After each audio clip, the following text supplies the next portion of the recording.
Bago ko po simulan ang ating kwento ngayong araw, ay gusto ko lamang po sanang humingi ng maliit na pabor. Kung pwede lang po sana na pakisubscribe po ng aking munting channel. Dahil para po sa akin ay napakalaking bagay ng pag-subscribe po ninyo. At sinisigurado ko po na babalik sa inyo ang napakalaking blessings. Kaya hindi ko na po ito patatagalin at umpisa na po natin ang ating kwento. Papa, madami-dami pa po tayong itatanim na palay. Baka po abutin tayo ng gabi dito. Hindi pa po tayo nakakakalati Pwede po bang bukas na lang po natin ituloy? Naku anak, matatapos natin ito. Maniwala ka, mas magandang matapos na natin ang pagtatanim ng palay para naman isang pagoda na lamang. Para bukas patay makapahinga naman tayo at linggo naman. Kailangan mong masanay sa pagod anak para masanay ang katawan mo sa hirap. Kung pagod ka na, pwede ka naman magpahinga muna dyan sa kubot, kami na muna ang bahala dito ng lolo mo. Pero papa, baka po mapagod kayo ni lolo ng sobra. Sige po, di na po muna ako magpapahinga. Naku apo, magpahinga ka na muna dyan at kami na muna ang bahala ng papa mo. Huwag mo kami alalahanin at sanay na kami sa pagod. Halos ilang dekada na naming trabaho ito ng papa mo. Kaya huwag ka mag-alala apo. Sige na, magpahinga ka na sa kubo. Ganun po ba lolo? Sige po, magpapahinga po muna ako. Pasensya na po kayo at pagod na po talaga ako. Babalik na lang po ako pagkapahinga ko sandali para tulungan ko po kayo. Umahon mula sa putik itong batang si Derek. Bago naghugas ng paa at umakyat sa kubo sa tabi ng kanilang pinagtataniman para magpahinga. Gustong gusto kasi nitong tumulong sa kanyang lolo at papa. Dahil ayaw niyang nakikita na nahihirapan ng mga ito. Pumayag naman ang kanyang ama na si Patrick na tumulong ito sa pagtatanim upang maranasan din ito ang pagod at hirap na ginagawa nila. Ayaw din kasi ni Patrick na lumaking spoiled ang kanyang anak. Kaya naman habang bata pa ito ay sinasanay na niya sa hirap. Mahirap lamang kasi ang pamilya nila. Isang kayod, isang tuka lamang sila sa buhay. Nagpapaupa lamang sila sa may-ari ng malaking lupain na pinagtataniman nila ng palay para sa kanilang panggastos sa araw-araw. Patrick, nakakatuwa naman ang apo ko. Napakabait na bata. Biruin mo, sa edad niya na 8 taong gulang, gustong gusto na niya makatulong sa iyo. Napakaswerte mo sa apo ko. Oo nga po tay. Napakabait talaga ng anak ko na yun. Sana lamang huwag siyang magbabago hanggang paglaki. At nakikita ko sa kanya na magiging matagumpay siyang bata. Oo naman anak, magiging matagumpay na bata yung apo ko. Ngayon pa nga lang kitang-kita mo na ang pagpupursige niya sa buhay. Paano pa kaya paglaki? Sana nga po tay. Matapos ang maigsi nilang usapan ay agad na nilang ginising si Derek para umuwi ng bahay. Maghahapon na din kasi silang natapos pagtatanim. Derek, gising na anak. At uwi na tayo ng bahay. Baka abutin na tayo ng gabi dito. Medyo madilim ang daan at wala tayong dalang flashlight. Anak, gising na. Apa, gising na aba. Akala ko ba'y magpapahinga ka lamang kanina? Bakit tila yata napasarap na ang tulog mo? Nako, mahina pala itong apo ko na ito Papa, lolo, sorry po. Napasarap po ang tulog ko. Tara na po, simulan na po natin ang pagtatanim. Maggagabi na po pala. Naku anak, wala nang itatanim. Natapos na namin ang lolo mo. Akala ko ba'y magpapahinga ka lamang sandali? Bakit tila nakatulog ka na ata? Sorry po talaga papa. Napagod po kasi talaga ako kanina. Pero don't worry po. Sa susunod po, sasama ulit ako at sisiguraduhin ko po na hindi na ako makakatulog. Naku apa, okay lang yan. Kahit di mo na kami tulungan pagtatanim, Sanay na kami ng papa mo sa trabahong ganto. Huwag ka na malungkot. Kung di mo man matapos ang ginawa mo kanina, ay okay lang yun. O paano ba? Tara na't umuwi na tayo. Gutom na din ako. Tsak na masarap ang luto ni Judy sa bahay. Matapos ang kanilang kaunting pagkukulitan ay umuwi na sila sa bahay. Medyo inabutan na din sila ng gabi sa daan kaya nahirapan silang maglakad papauwi. Medyo maputi kasi ang daan dahil sa ilang araw na pag-ulan sa kanila. Ilang oras nilang nilakad ang papauwi ng bahay at nakarating na din naman sila. Pagbungad pa lamang ng pinto ay naamoy na nila ang masarap na luto ng kanyang misis na si Judy. Andiyan na pala kayo. Tamang-tama at katatapos ko lang magluto. Tara't sabay-sabay na tayong kumain. Sarap naman yan, mahal. Saktong-sakto yan sa malamig na panahon. Tara na po tay. Anak, kumain na po tayo. Agad na silang umupo sa lamesa at pinagsalu-saluhan ang masarap na ulam na tinola. Matapos noon ay nagkwentuhan muna sila sandali bago humiga at mga nagsitulog na. Samantala sa kabilang banda naman, kinabukasan ay linggo.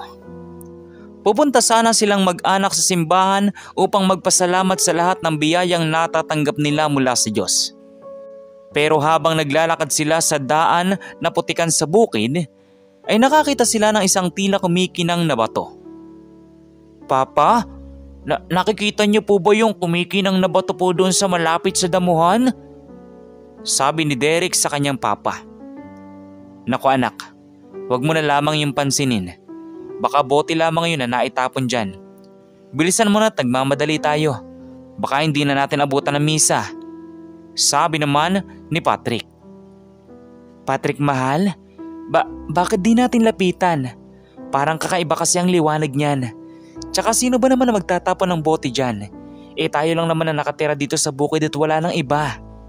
Sabi pa ng asawang si Judy.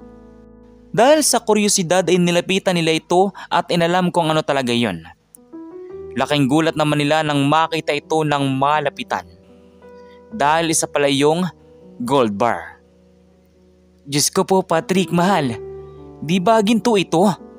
Napakalaki nitong ginto. Gulat na sabi ng misis. Patingin nga ako mahal kung totoong ang ginto yan. Natataranta ding sabi ni Patrick. Kinuha ni Patrick ang gold bar at laking gulat niya nang makita ang kabuuan.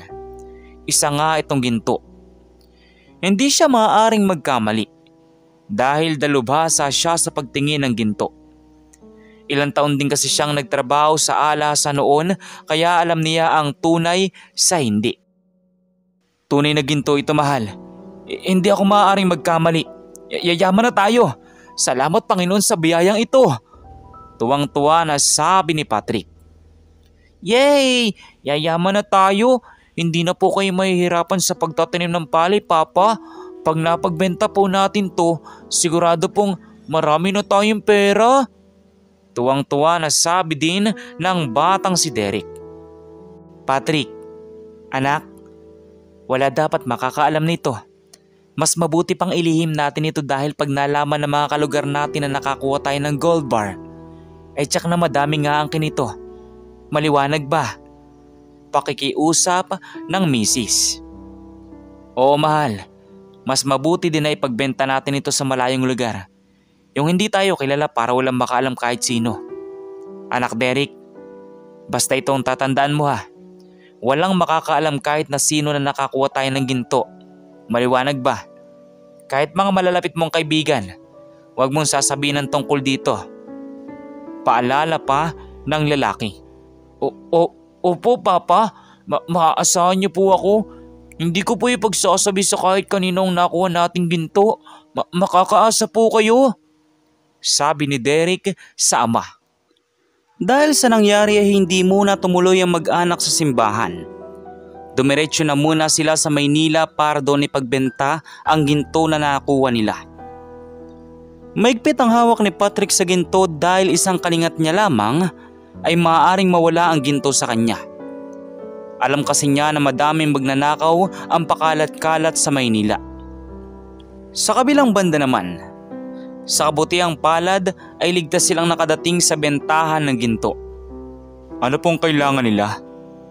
Tanong ng gwardya na nagbabantay sa bentahan ng ginto. Magbebenta lang po kami ng ginto. Nakangiting sabi ni Patrick at agad na silang pinapasok sa loob. Pagpasok nila ay agad nilang kinausap ang may-ari at ipinakita ang hawak nilang gold bar. Napakaswerte nyo. Purong ginto ito. Saan nyo nakuha ang gold bar na ito? Manghang tanong ng may-ari na medyo may kaedaran na. Sa tabing bahay po namin nakuha yan. Nakita po ng anak namin. Nakangiting sabi ni Patrick. Matapos ang kanilang usapan ay tinimbang na nila ang ginto. Laking gulat naman nila nang sabihin nito ang presyo. Ang ginto na ito ay nagkakahalaga ng 2.4 million. Kukunin ko to at babayaran ko na ngayon din, sabi ng may-ari sa kanila. Nanlaki naman ang mata nila dahil sa narinig na presyo. Ganon pa man ay agad nang ibinigay sa kanila ang 500,000 cash at ang kulang ay sa cheque na lamang daw. Mag-iingat kayo sa daan. Yang pera, hawakan mong mabuti. Ilagay mo sa bag at sarap mo kapitan, sabi ng may-ari. Maraming salamat po. Mauna na po kami, sabi ni Patrick. Matapos noon ay agad na silang nagtungo sa bangko para mag-open ng bank account. Dahil alam nila na mas safe ang pera kung sa bangko nila ilalagay. Madami mang katanungan ng bank teller nung una kung saan galing ang milyon nila. Pero kalaunan ay naging ayos din ang kanilang transaksyon. Nagtira lamang sila ng 50,000 pesos para pambayad sa utang nila. At ang lahat ng sobra ay nilagay nila sa bangko. Mama? Papa? Gutom na po ako. Pwede po bang kumain po muna tayo? Tanong ni Derek habang nakasakay sila sa tricycle. Ay oo nga pala Patrick mahal. Hindi pa tayo kumakain simula kanina. Kaya pala nakakaramdam na din ako ng gutom. Turan ng misis. Oo nga pala mahal. Siya sige. Deserve naman natin sigurong pumunta sa mamahaling restaurant. Dahil ngayon lang tayo makakakain sa ganun. Kasi yung suot natin medyo madumi na. Tsaka nakapangbahay lamang tayo. Bumili kaya muna tayo ng susuotin, sabi ng lalaki. Naku Patrick, wag na bumili ng damit. Pagkatapos naman natin kumain ay uuwi na din tayo ng probinsya. Sayang lamang ay pangbibili natin. Mas maganda ding magtipid tayo dahil hindi natin alam ang magiging bukas. Paalala pa ng misis. Matapos noon ay agad na silang bumaba ng tricycle at lumakad papasok ng restaurant.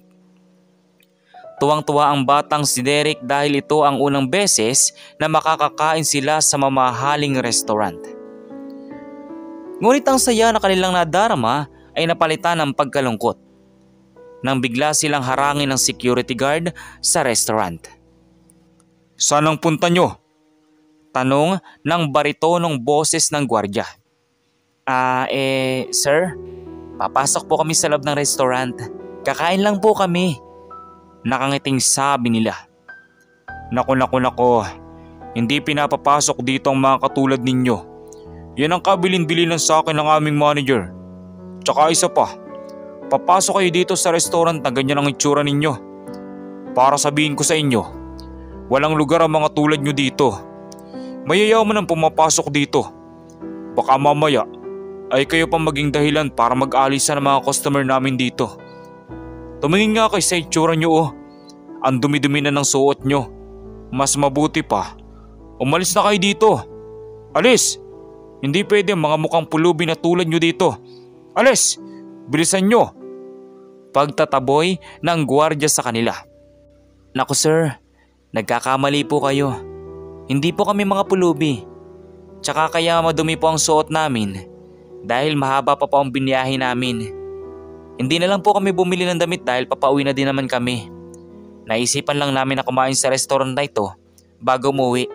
Kaya napadaan kami dito. Request din kasi na nag-iisa naming anak. May hinahon pa ding pagpapaliwanag ng mag-asawa. Ngunit kahit anong explain ang gawin nila, ay hindi pa din sila pinaniniwalaan ng mayabang na gwardya.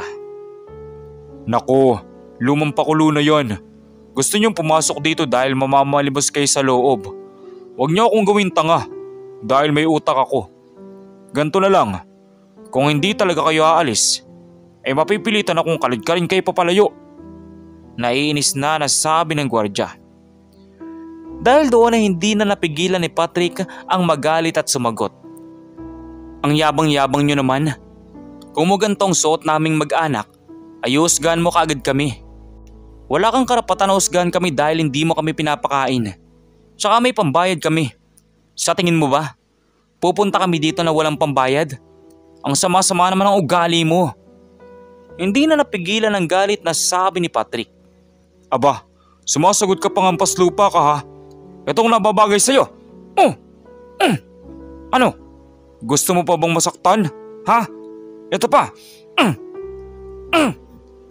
Sipa ng gwardya kay Patrick na dahilan ng kanyang pagkakabuwal. Mabuti na lamang at may mag-asawang sakay ng sasakyan ang pumara sa kanila at inawat ang gwardya. Wala din kasing magawa ang asawa at anak niya dahil sa laki ng katawan ng gwardyang kaaway ni Patrick. Tama na, wala nang kalaban-laban ng kaaway mo. Tumigil ka na. Sa laki ng katawan mo, tsak na dehado ang kaaway mo. Tumigil ka na. Awat ng nakasuot na lalaki sa gwardya. Nagpaawat naman agad ang gwardya dahil nakita niya na tila may dugo ng tumutulo sa labi ni Patrick. Walang hiya kang gwardya ka.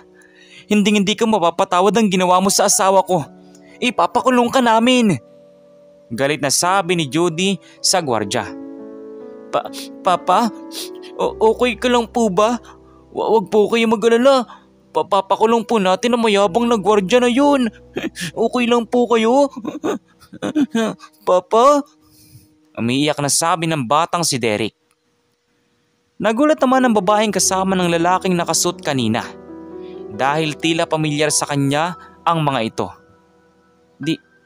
Di ba kayo po yung kaninang nasa bangko? Yung nag-deposit po ng malaking pera? Nagtatakang tanong ng babaeng nakapostura. Opo, kami po yung nag-deposit ng milyon kanina. Di ba kayo po yung teller kanina? Tama po ba? May nahong tanong ni Patrick sa babae. Dahil sa narinig ng mayabang na security guard ay tila natulala siya. Paano magdideposit ng pera yung mga yan? Mga pulubi naman ang mga yan. Panduduro pa ng gwardya. Diyan ka nagkakamali, manong guard. Nagkamali ka ata ng kinalaban. Dahil ang pamilyang ito ay mga milyonaryo. Bulgar ng babaeng nakapostura. Dahil sa narinig ay bigla na lamang napaluhod ang mayabang na gwardya. Patawarin niyo po ako. Hindi ko po akalain na mapepera pala kayo. Mukha po kasi kayo mahihirap lamang dahil sa suot po ninyo. Patawarin niyo po ako. Nakaluhod na pakikiusap ng gwardya. Pasalamat na lamang siya at mabait na mag-anak. Dahil kahit halos patay na niya kanina itong si Patrick ay napatawad pa din siya. Sadya kasing malambot ang puso ng mga ito.